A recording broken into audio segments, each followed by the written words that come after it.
Hello అండి, welcome back to మహా collection. New stock అయితే మళ్ళీ వచ్చేసిందండి. మీ అందరి కోసం డిఫరెంట్ కలెక్షన్ అయితే కస్టమైజ్ చేయించడం జరిగింది. ఇప్పుడు మీరు చూస్తున్నవి వచ్చేసి కాటన్ ఫ్రాక్స్, అంబ్రిల్లా టైప్.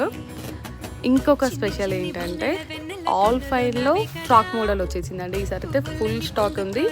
అన్ని బ్రాండెడ్ నైటీస్, ఓన్లీ కాటనే కాకుండా ఆల్ఫైన్ ఫ్యాబ్రిక్లో కూడా different collection. Alpine nighties, frock type, కర్దానా టైప్ ఇప్పుడు చాలా ట్రెండింగ్లో ఉందండి. సో లిమిటెడ్ స్టాక్ అయితే వచ్చేసింది. ఎవరికైనా కావాలి అంటే జగిత్యాల లోకల్ వాళ్ళు ఎవరైనా ఉంటే డైరెక్ట్గా షాప్ని విజిట్ చేయండి. నెంబర్ ఆఫ్ కలెక్షన్ ఉంటుంది, తప్పకుండా సాటిస్ఫై అవుతారు. లేదా మీరు నాన్ లోకల్ అయితే ఆన్లైన్లో కూడా పర్చేస్ చేసుకోవచ్చు. ఆల్ ఇండియా షిప్పింగ్ ఉంటుంది. ఇలాంటి మరిన్ని బ్యూటిఫుల్ కలెక్షన్ కావాలి అంటే మన ఛానల్ అయితే ఫాలో అవ్వండి. ఎప్పటికప్పుడు అప్డేట్స్ వస్తుంటాయి. Thank you for supporting here's.